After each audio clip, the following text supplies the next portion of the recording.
இன்றைக்கி வீடியோவில் வந்து ஒரு தக்காளி வடகம் எப்படி பண்ணுறது அப்படிங்கிறத வந்து பார்க்கலாம். இப்போ நான் இதுக்கு வந்து ஒரு 4 தக்காளி வந்து எடுத்து வச்சுருக்கேன், சின்ன மீடியம் சைஸ் தக்காளியாக. இப்போ இது ஒரு கப்பு வந்துன்னா பச்சரிசி மாவு எடுத்து வச்சுருக்கேன், வீட்டில் உள்ள மாவு. இது வந்து அளவு வந்து ஒரு 1/2 கிலோ மாவு அளவு வரும். இப்போ நம்ம வந்து தக்காளியை முதல்ல நல்லா மிக்சியில் நைஸாக அரைச்சி எடுத்துக்கலாம். இப்போ நைஸாக இந்த அளவுக்கு நல்லா அரைச்சி எடுத்துக்கிறோங்க. நீங்கள் வடிகட்ட வேண்டாம், அது நம்ம என்ன கையில் தான் அதை கிள்ளி போட போகிறோம், அதனால வந்து வடிகட்டாமல் நல்லா முடிஞ்ச அளவுக்கு நல்லா ஃபைனாக அரைச்சி எடுத்துக்கிறோங்க. இப்போ இதில் வந்து நான் ஒரு 1/2 டம்ளர் தண்ணி ஊற்றி அடிச்சிருக்கேன். நான் இப்போ மீதி தண்ணி எவ்வளோ சேர்க்குறது அப்படிங்கிறத வந்து நான் இப்போ சொல்கிறேன். இப்போ இந்த மாதிரி கனமாக ஒரு பாத்திரம் எடுத்து வச்சுக்கிறோங்க. அப்போ தான் நம்ம அரிசி மாவு வந்து அடி பிடிக்காமல் இருக்கும். இப்போ நம்ம அரைச்சி வச்சுருக்க தக்காளி வந்து அதில் வந்து சேர்த்துக்கலாம்.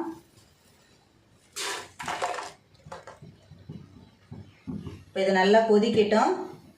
5 கப்பு வந்து இதில் வந்து தண்ணி எடுக்கணும். இப்போ நமக்கு வந்து இதில் வந்து 4 கப்பு இதில் வந்து சேர்த்துக்கலாம். மீதி 1 கப்பு தண்ணி ஊற்றி நல்லா மாவு வந்து கரைச்சி எடுத்துக்கிடுவோம். இப்போ நீங்கள் இந்த தக்காளிக்கு வந்து ஒரு 1/2 டம்ளர் 1 டம்ளர் தண்ணி ஊற்றி அரைச்சிக்கிறங்க, அந்த அளவு போதும். மீதி வந்து நம்ம அரிசி மாவுக்கு எடுத்தோம்னா போதும். இப்போ நீங்கள் எந்த கிண்ணத்தில் எடுத்துக்கிங்களோ அதே அளவுக்கு வந்து இதில் வந்து எடுத்துக்கிடுங்க.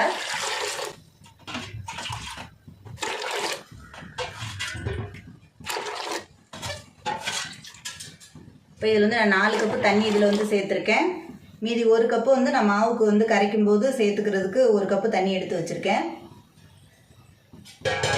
இப்போ இது நல்லா கொதிக்கட்டும். இது கொதிச்சதுக்கப்புறம் நம்ம இதுக்கு தேவையான காரம் எல்லாம் அதில் சேர்த்துக்கலாம். இப்போ நல்லா நமக்கு வந்து இந்த தக்காளி கொதிச்சிருச்சு. இப்போ நம்ம இதுக்கு தேவையான மிளகாத்தூள், உப்பு எல்லாம் அதில் வந்து சேர்த்துக்குருவோம். இப்போ நான் அதுக்கு ஒரு 1/2 ஸ்பூன் வந்து பெருங்காயம் சேர்த்துருக்கேன். கட்டி பெருங்காயமாக இருந்தால் கூட போட்டுக்கிறோங்க. நீங்கள் இதுக்கு எவ்வளோ தேவையோ உப்பு உங்களுக்கு தேவையான அளவு உப்பு சேர்த்துக்கிறங்க. நான் 1 ஸ்பூன் உப்பு வந்து சேர்த்துருக்கேன். இதில் வத்தல்னாலே கொஞ்சம் ஜீரகம் வந்து நிறைய சேர்க்கணும். நான் ஒரு 1 ஸ்பூன் ஜீரகம் சேர்த்துருக்கேன். அப்போ தான் வந்து நல்லாயிருக்கும் தக்காளியோட சேர்த்து சாப்பிடும்போது அந்த வடகத்துக்கு.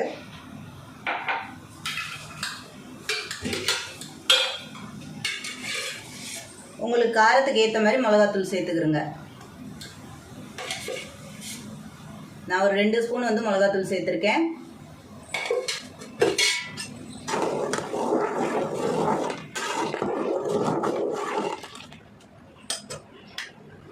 இப்போ இது நல்லா தண்ணி கொதிக்கையிலே நம்ம வந்து கரைச்சி வச்சுருக்க மாவு வந்து இதில் சேர்த்துக்கிடுவோம். நம்ம தக்காளியும் வந்து தண்ணியோடு தான் சேர்த்துருக்கோம், அதனால உங்களுக்கு வந்து இப்போ 5.5 கப்பு தண்ணி அளவு வந்துருச்சு. இப்போ நம்ம அது கொதிக்கும் போது தண்ணி பத்தலைன்னா கொஞ்சோண்டு வந்து சேர்த்துக்கலாம். நல்லா கட்டி இல்லாமல் கரைச்சி எடுத்துக்கிறோங்க மாவை. கொஞ்சம் கூட கட்டி இருக்கக்கூடாது.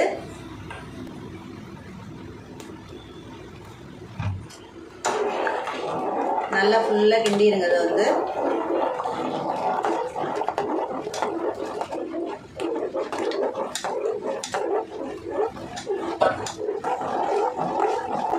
அடுப்பு ஓரளவுக்கு சிம்மில் வச்சுக்கிறோங்க காய்ச்சும் போது.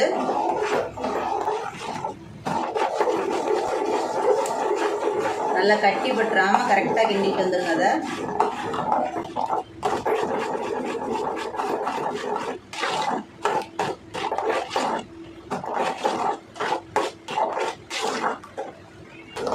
நீங்கள் கரண்டியில் ஊற்றுறதுனாலும் ஊற்றலாம், இல்லை கையிலே நீங்கள் சின்ன சின்னதாக உருண்டையாக கிண்டி வச்சாலும் நல்லாயிருக்கும் இந்த வடகம். அந்த மாதிரி வறுக்கிறதுக்கும் ரொம்ப திக்காக இல்லாமல் கொஞ்சம் தட்டையாக வர்ற மாதிரி கிண்டி வைக்கலாம். இப்போ தக்காளி அரைச்சதோடு சேர்த்து எனக்கு வந்து ஒரு 6 கப்பு தண்ணி அளவு வந்திருக்கு. நீங்கள் அதே அளவு ஊற்றிக்கிங்க, உங்களுக்கு கரெக்டாக வந்துடும். இப்போ இது நல்லா வெந்து வரணும். அப்போ தான் வந்து அப்பளம் நல்லா பொரிஞ்சு வரும் உங்களுக்கு அந்த வடகம் வறுக்கும்போது. ஜீரகம் வந்து நிறைய சேர்த்துக்கிறோங்க, பச்சரிசி மாவு சேர்க்குறதுனால. ஜீரகமும் பெருங்காயமும் சேர்த்துக்கிட்டிங்கன்னா டேஸ்ட்டு நல்லாயிருக்கும். இப்போ நீங்கள் லைட்டாக வந்து உப்பு வந்து பார்த்துக்கிறோங்க. பார்த்துக்கிட்டு உப்பு பத்தலைன்னா இப்போ இதுலேயே நம்ம போட்டுக்கிண்டுடலாம். இப்போ இதுக்கு வந்து உப்பு பத்தலை, லைட்டாக வந்து உப்பு சேர்த்துக்கிறோம். இந்த மாதிரி பார்த்துக்கிட்டு அதுக்கப்புறம் கிண்டுங்க. இப்போ இது வெந்துருச்சாங்கிறது பார்க்குறது வந்து நல்லா தண்ணி தொட்டு அதுக்கப்புறம் அதை தொட்டு பார்க்கணும். பச்சை தண்ணியில் வச்சு கையை வச்சு தொட்டு பார்த்தீங்கன்னாலே தெரிஞ்சிடும். நல்லா வெந்துருச்சுன்னா மாவு வந்து கையில் ஒட்டாது. இப்போ நல்லா கை விடாமல் கட்டி இல்லாமல் கிண்டிடுங்க.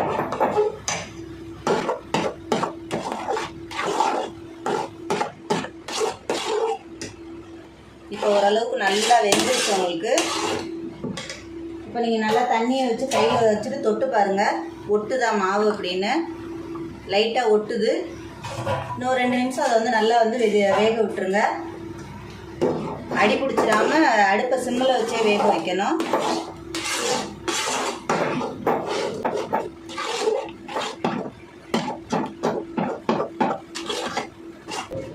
இப்போ நல்லா வெந்துருச்சு. நீங்கள் கையை பச்சை தண்ணியில் நனைச்சிட்டு லைட்டாக அப்படி கையை வந்து தொட்டு பாருங்கள். இப்போ சுத்தமாக ஒட்டவே இல்லை பாருங்கள். இதுதான் அந்த மாவோட பதம்.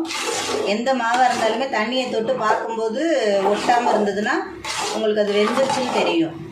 இப்போ நம்ம அடுப்பை ஆஃப் பண்ணி இதை நல்லா ஆற வச்சிடலாம்.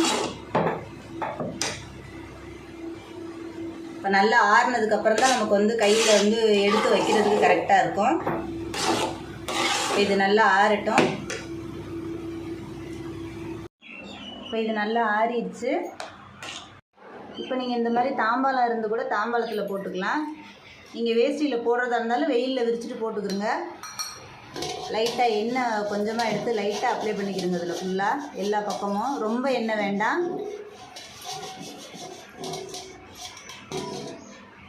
அது நல்லா ஆறுனதுக்கப்புறம் நம்ம குட்டி குட்டியாக எடுத்து அதில் கொஞ்சம் கொஞ்சமாக தண்ணி தொட்டுக்கிறோங்க.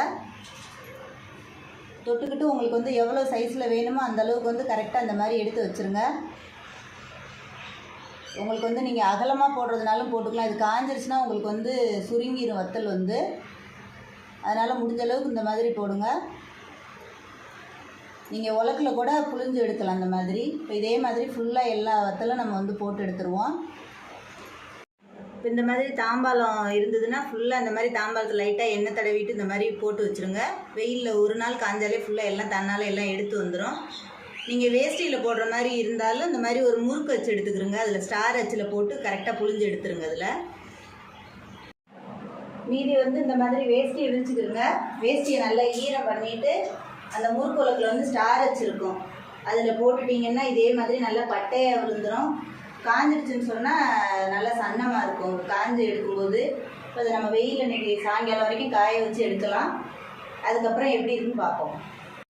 இப்போ நம்மளோட வடகம் வந்து ரெடி ஆயிடுச்சு. இப்போ நீங்கள் இந்த வேஷ்டியில் எடுக்கிற வடகத்தை மாத்திரம் லைட்டாக பின்பக்கமாக லைட்டாக தண்ணி தொளிச்சுக்கிறோங்க, இல்லைன்னா வேஷ்டியில் ஒட்டிக்கும். இந்த மாதிரி சின்ன சின்னதாக போட்டது வந்து எண்ணெய் தடவுனது நம்ம எடுக்கும்போதே வந்துடும். அந்த வேஷ்டியில் போட்டது வந்து வராது. லைட்டாக தண்ணி தொளிச்சு ஊறினதுக்கப்புறம் இந்த மாதிரி பிச்சு எடுத்துக்கிறோங்க. இப்போ நான் அது உங்களுக்கு நான் வறுத்து காமிக்கிறேன். இப்போ எண்ணெய் நல்லா காஞ்சிருச்சு. நம்ம இந்த கையில் சின்ன சின்னதாக எப்படி கிள்ளி வச்சோம் அதை வந்து போட்டு எடுக்கலாம்.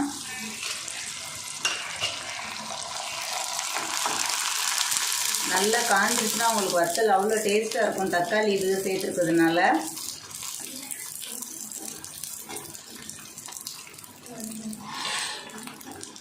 நல்லா எண்ணெய் சூடானதுக்கப்புறம் போடுங்க. நல்ல நம்ம மிளகாத்தூள் போட்டிருக்கிறதுனால நம்ம சாம்பார் சாதம் இதுகளுக்கெலாம் வந்து நான் சூப்பராக இருக்கும் சாப்பிட்றதுக்கு. இது வந்து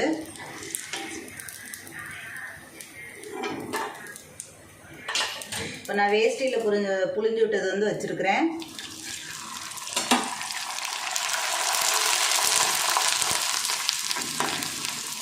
நம்ம ஒரு 1/2 கிலோ தான் மாவு எடுத்துருப்போம். அந்த 1 கப் மாவுக்கு தான் வத்தல் வந்து நிறைய வத்தல் வந்துருந்தது.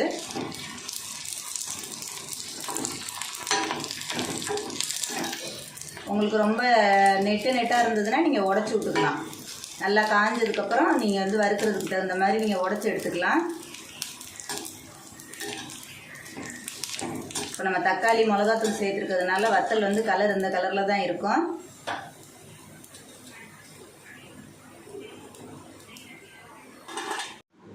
நீங்கள் இந்த மாதிரி வத்தல் வந்து வேஷ்டியில் புழிஞ்சு வச்சுக்கிட்டிங்கன்னா ரொம்ப நாளைக்கு கெட்டு போகாமல் இருக்கும். நீங்கள் இந்த தாம்பாளத்தில் போட்டு எடுக்கிற மாதிரி இருந்துச்சுன்னா லைட்டாக எண்ணெய் தடவிட்டு எடுங்க. வேஷ்டியில் தடவிட்டு போட்டுட்டு இது பண்ணும்போது தண்ணி தொளிச்சிட்டு எடுங்க. அப்போ தான் வந்து உடையாமல் வரும். ரொம்ப லென்த்தாக இருந்ததுன்னா உடச்சிக்கிறங்க. எவ்வளோ கிறிஸ்பியாக வந்திருக்குன்னு பாருங்கள்.